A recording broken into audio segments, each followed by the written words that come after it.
I'd like to thank the NEPC for the very kind invitation to this extremely important and timely conference. And of course, the board and management of the NEPC must be commended also for the foresight to organize this event and for putting it together so expertly. I bring you also the very warm greetings of the President Muhammadu Buhari. To all stakeholders here, we see and salute your contributions to our ongoing drive to urgently and extensively unlock the full potential of our country's non-export economy. And there are so many of you here who have contributed to that, either as regulators or actual operators. The theme, Export for Survival, carries an urgency that perfectly frames the challenges that we will increasingly face if we do not accelerate the diversification of the Nigerian economy. But we understand and we fully appreciate the extensive impact that this will have on our people. And so we are committed to moving quickly and assuredly. Our considered response so far has been carried out in the light of, first, the dynamism of the Nigerian people and our multi-sectoral potential for innovation and productivity at scale. Second, the responsibility of government at all levels in leading the charge to unlocking this potential. And this involves not just the federal government, but the states also.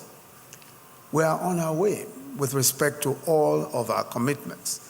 The challenge facing our non-oil export economy should be viewed especially in the light of what has transpired in the last 8 years. In 2021, Nigeria's non-oil revenue stood at about 1.15 trillion naira, which represented a growth then of about 4.75% in the fourth quarter especially, and a contribution of about 92.51% to the nation's overall GDP. So in actual fact, the non-oil economy has always contributed, of course, significantly, the majority, if you like, or most to our GDP. In 2019, the year preceding COVID-19, non-oil revenue represented 92.68% of our total GDP. So there again, almost a 1% increase. The growth following the year indicates the growing resilience of our non-oil export sector. And it's very clear that we've also become even more susceptible to growth as opposed to shocks. So it's becoming evident now that we are more resilient, we are more able to resist some of the international shocks. And you can see even today with what is going on in the supply chain, especially with the Ukrainian invasion and all of that, you'll see that clearly if we were not concentrating on local production, it would be extremely difficult to cope. And as you've heard, from the SGF, some of what we're doing, especially in the rice sector and in some other areas, especially in the crop sector. Beyond these numbers that we see and we hear are human stories of bold visions and grit, persistent innovation, and the unflagging spirit of Nigerians across the country who are building model companies and businesses, hands deep in the plow. Some of our best stories, of course, are in the tech sector. In the last 7 years, 6 tech companies have become unicorns, companies valued at over $1 billion each. And all of this between 2 recessions.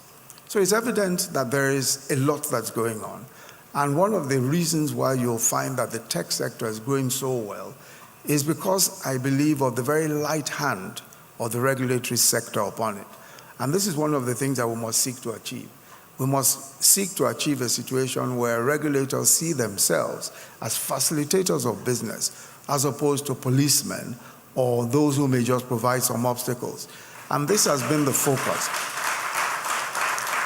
And this has been the focus of a lot of the work that the Ministry of Industry, Trade and Investment has focused on, especially with the MSME clinics, where we've tried to show that the very best approach is for regulators to see themselves as those that must promote business, and that their success will be measured against the success of business. And this is, I think, one of the very important innovations that has been brought to bear through the MSME clinics. So our job as government is to assiduously enable businesses, especially with regulatory policies and procedures and processes that are continuously optimized for greater efficiency and easing the flow of business across the sectors. And this must be coupled urgently with the supporting infrastructure needed to aid production, distribution, and export. Again, in this sector, we are certainly on the way. The core mandate of our Presidential Enabling Business Environment Council has recently found expression in the National Action Plan, which we call NAP 7.0, on the ease of doing business. And it is programmed to consolidate on the removal of regulatory constraints, especially around agro-exports, and to drive the electronic filing of taxes and publication of insolvency regulations pursuant to the Companies and Allied Matters Act 2020. So the NAP 7.0 agro-export plan prioritizes port and trade facilitation reforms to minimize cross-border trade and transport logistics, and for Nigerian companies to do better and to be more compliant with the AFCTA export compliance regulations.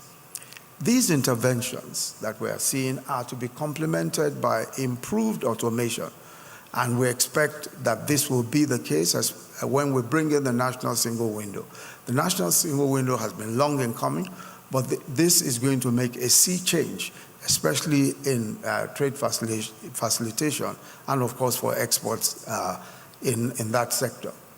And this, of course, is also in line with the trade facilitation agreements that we've signed with the World Trade Organization. The plan for reduction of cargo clearance time has also begun with the facilitation of imports and exports, with the introduction of scanners, the installation of scanners supported also by the Port Community Portal. That also is a very important feature, because one of the major problems and complaints that we have is that there's always physical inspection of goods as they come in or go out. But now with these scanners, we hope that physical inspection will be greatly reduced. And again, once we're able to fully implement the national single window, clearly we'll do a lot better in terms of reducing all of the obstacles in the way of exports. We also have extended, as you know, the Lagos-Ibadan standard gauge rail to the Apapa ports. And this is very important because obviously it will lead to easier movement of goods and cargo out of the ports area. And this is alongside the ongoing construction of the Apapa-Ojota Expressway in Lagos, as well as other feeder roads, especially around the ports. We have continued to meet the challenges facing us head-on, and there are many challenges.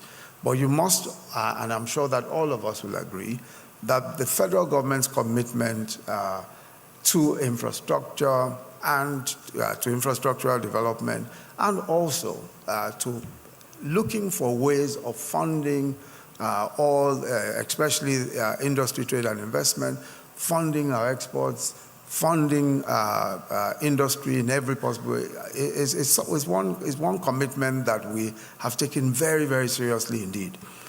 Recently, of course, you've heard about the Infrastructure Corporation of Nigeria, Infraco, which was launched in 2021 with an initial seed capital of 1 trillion naira. This is an urgent response, of course, to our infrastructure needs. But the infrastructure needs are great. We have almost $300 billion in infrastructural deficit. But we must start somewhere. And Infraco is one of the very important ways by which we are starting that whole process. This follows an 8.9 trillion investment on infrastructure in the last 5 years. This is the largest infrastructure investment by any government, at least in the past 20 years or so. And this covers rail, roads, power, broadband connectivity, And all of that was sustained and accelerated despite the interruptions and the downturn in the economy caused by the COVID-19 pandemic.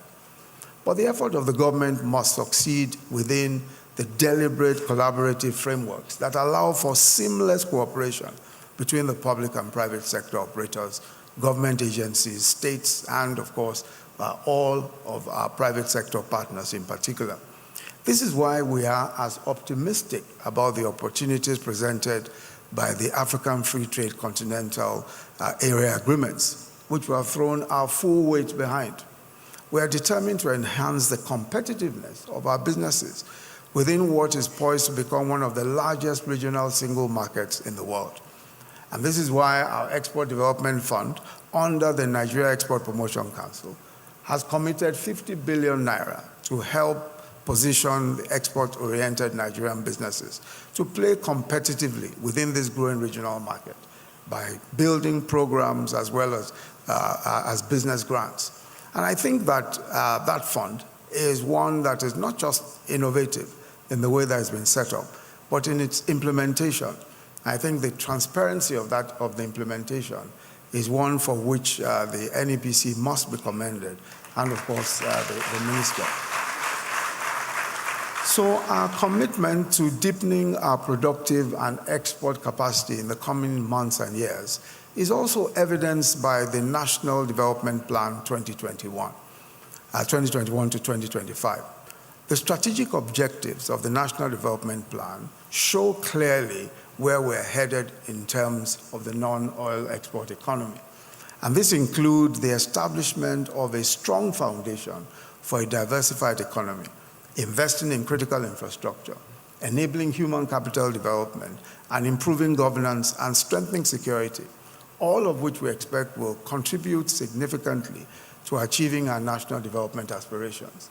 The cornerstone of the thinking around the plan is productivity. Productivity, we think, is really the way to go. We have to focus all our attention on being productive. Local investment is perhaps even more important than foreign investment.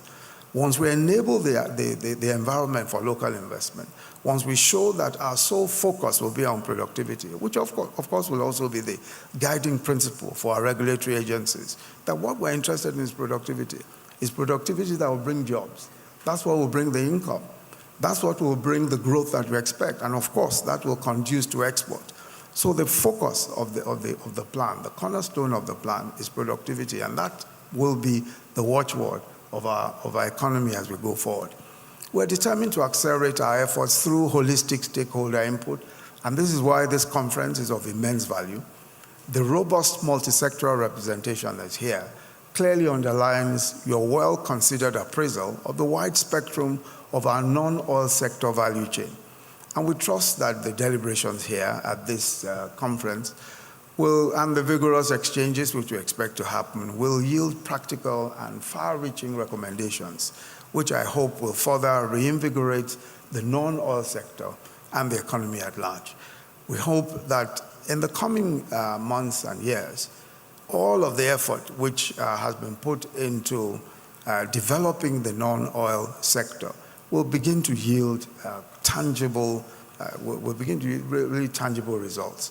And we expect that all our partners, especially the private sector, will see the plans and will see the plans as being genuine, as being inspirational as we expect them to be, and will make them even more committed to developing the Nigerian economy.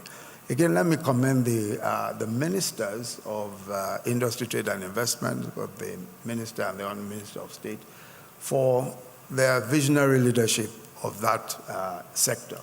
And I think that they've done so well.